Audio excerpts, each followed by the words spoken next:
We want to name just a few of the most important aspects of your life. And we want to call your attention to something that really is important. These may or may not be in order of importance. They're all going to seem important to you, but your Earth spins in its orbit in perfect proximity with other planets. Not your job. Your sun comes up every morning. Not your job. The water of your planet moves around in a pattern that serves your planet in terms of balance and energy and food supply. Not your job. Didn't go with us on that one quite as well. Your blood pumps through your body while you sleep. Not your job. You're not as impressed with these things as we are. We want you to begin putting, for a little while, everything that is important to you in the category of not your job, meaning not your action-oriented job. We want you to understand that there is a broader perspective that is moving things and keeping things in balance, and that the population of your planet is something that is tended to from non-physical consciousness perspective. That so much about what you are living here was set into motion even before you got here. And that there is a vibrational reality that you will call future experience that is underway, that you are contributing to on a daily basis by the sifting and sorting of the contrasts that you live. So just for a little while, we're not asking you to withdraw from life. We're not asking you to not have fun measuring yourself with others. We're not asking you to not enjoy the competitions that you find with each other. We're just asking you to put it in perspective. We're just asking you to acknowledge that there is an energy that creates worlds, a consciousness flowing energy that creates worlds, that comes from what some want to call God. We call it source energy, or your inner being, or the non-physical part of you, that is working for you because you are blessed and deserving, not against you ever. We would like you to accept that as you are here in these leading edge bodies, and that as you explore the details of your life, and you find something that is unpleasant to you, like people who are hungry, or people who are angry and mean and belligerent, or, that when you experience the exposure of that, and you feel the offness of it, that you give birth to a rocket of desire that is then understood by this energy that creates worlds. It becomes part of the consciousness. It becomes part of the becoming. So you keep giving birth to a better world that you don't line up with. You give birth to a better world all day long. You give birth to more peace. You give birth to more prosperity. You give birth to more abundance of all manner. You give birth to all kinds of things by your exposure to it, through your personal exposure with one another and through the media or your televisions or whatever. You are exposed to so much that makes you do what you were born to do. Decide and define what would be better. But then you don't go to what's better because you keep focusing upon the problem that you've been exposed to.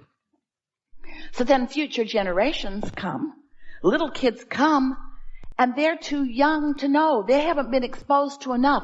So they're just born expecting well-being. And do you know? It's the animals on your planet and it's the babies on your planet that keep allowing the well-being to flow. You don't ever need to worry about it. You get older and older and more crotchety and more resistant and more pinched off and more disallowing the well-being. But you will never pinch the well-being off enough that the well-being will not always be dominant in this leading edge time-space reality. The only question is, how much of the well-being that is dominant are you going to let into your experience? And when are you going to stop justifying what isn't working out for you by noticing what isn't working out for you and for others? We want you to step back just for a little while. Try it for a month where you say, people say, what are you doing? Nothing. No, really, what are you doing today? I'm going to daydream. What? Yeah. I'm going to go sit by the lake or sit by the fireplace. I'm going to put my feet in the water. Aren't you going to go to work? Yeah, but I'm not going to focus like I usually do. I'm going to tap into my true power. Probably going to get fired. No, I have enough reserves going. I can go through the motions of what they need from me while I dominantly daydream. I can daydream at night. I can daydream on the way to work. I can daydream on my lunch hour. I can daydream. My mind can wander into the good things of life. I can predominantly daydream. What are you doing? Nothing. You can't be doing nothing. No, really, I'm not going to do anything for a while. What?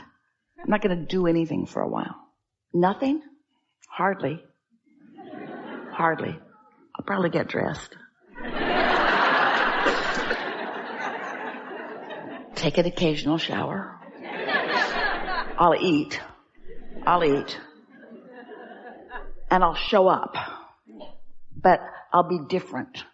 Because I'm showing up in my wholeness. I'm showing up in my expecting good things to come to me. I'm showing up expecting inspiration to come to me in such a timely way that I can shoot a basket from mid-court and on a buzzer beater win the championship. I can do that. Or I can receive an impulse about something that I've been lightly pondering. And when I play it all the way out, it's effective. I can invent things and create things by utilizing this higher power that I have to daydream myself to. I'm no longer going to hold myself in practical defiance of my true power. I'm not going to do a piddly, mediocre little action thing. I'm going to tap into true power. So we're just saying that when you get the hang of this, that the power of a non-resisted thought, that's what we want you to focus with us here. The power of a non-resisted thought is a comparison of like an atomic bomb to a firecracker. The relationship of the energy and the movement of the energy within it, the power of a non-resisted thought. Try it. Try it just a little. Not even all the time, just a little more. Daydream a little bit and see what happens. Let your mind wander, or think about when your mind did wander and what it produced. Esther was waiting for her plane at the airport on her way to here. And she was in the Delta Lounge and just got a really strong impulse to go to her gate. And she looked and she thought, it's an hour early. I should stay here because less people, more food, comfortable chair. I should stay here. But the impulse to go was really strong. A good feeling impulse. Like something better awaits you somewhere else. That feeling? Her practical mind couldn't figure it out because nobody wants to be at the gate instead of the first class lounge. But Esther did. Was strong. So she went down to the gate, found a seat, saw that her flight was on the board. It was the next flight coming. There was an airplane still there and another one still coming. So she was there really early. And then she thought, I should have a drink of water. My breath might be bad. And she thought, I should eat a breath mint. My breath might be bad. And then she thought, I should stand up. And then she thought, I should go over there. So she's just following these unimportant seeming impulses. And a woman turned around and said, Esther, oh my God. I knew I would meet you someday. I didn't know where or when. Esther said, me neither. All I know is that for the last hour, you've been calling me right here. You've been calling me right here and, see, my breath's good.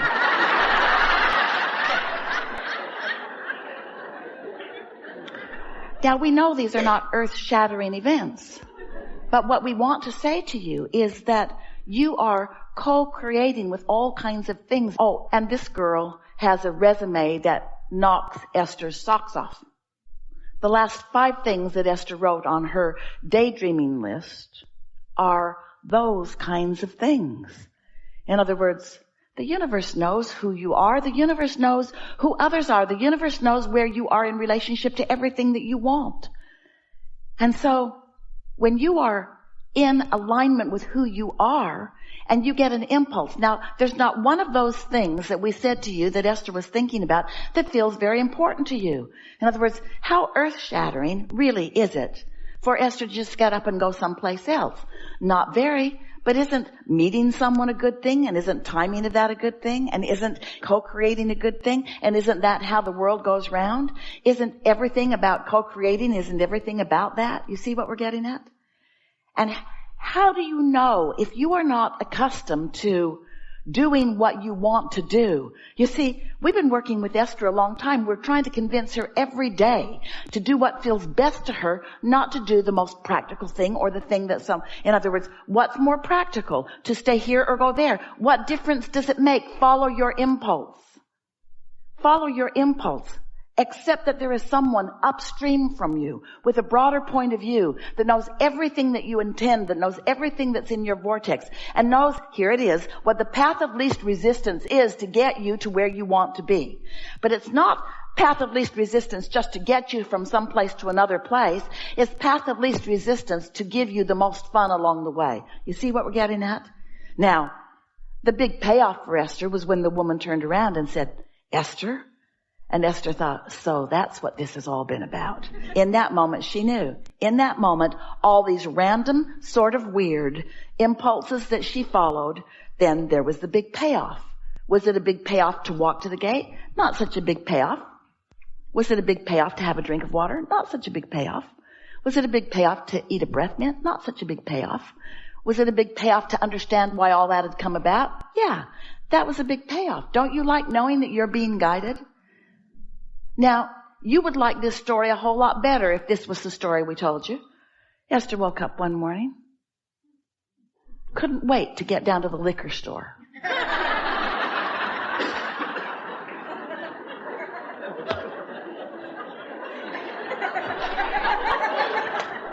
That's where she buys her water and milk. But on this particular morning, she got up. She couldn't wait to get there, and she bought a lottery ticket, and she won $10 million. No, she didn't, but you would like that story better. You would like that story better. In other words, you're always wanting the big payoff. We're wanting you to understand that your big payoff life is a series of good feeling events over which you have control because you are daydreaming, because you're maintaining your feeling of alignment and you're following your impulses so that everywhere you go, the best that the universe has to deliver to you is delivered to you moment by moment by moment by moment by moment. And that is what living happily ever after really is. That's what happily ever after is. And it's got all kinds of abundance in it, all kinds of prosperity, all kinds of rendezvous, all kinds of every detail that you have ever wished for or dreamed for. There is nothing that you cannot be or do or have. But you cannot hold yourself in vibrational resistance as your practical mind keeps taking score of where you are instead of where you want to be. And because you've not really understood this, and you've not allowed yourself to purposefully daydream, because you've oriented yourself to too much practicality, because you've been measuring your success in life to how others have approached you or others have approved of you. Those you work for expect things of you, and you want to perform in a way that pleases them. And those who you were born to expect things of you. You've given over your power to almost everyone else, seeking approval from their factoring you into them. And that's all right, because if you don't do what Esther wants you to do, she'll find someone who will. Are you afraid? No. But of course you want to do the things that you are supposed to be doing. We're just asking you to daydream too. Are you following? We're just asking you to begin leveraging this energy that creates worlds. Now, right now, you're sort of limp about it. We just delivered to you a soliloquy that could take you happily ever after into outrageous success on any endeavor that you're about. And you are limp about it because it doesn't seem big enough. It doesn't seem important enough. We ask for zero sacrifice. No sacrifice, no struggle, no attention, no effort. We didn't ask for any of the things that you equate with success. You've been barking up the wrong tree for quite a long time.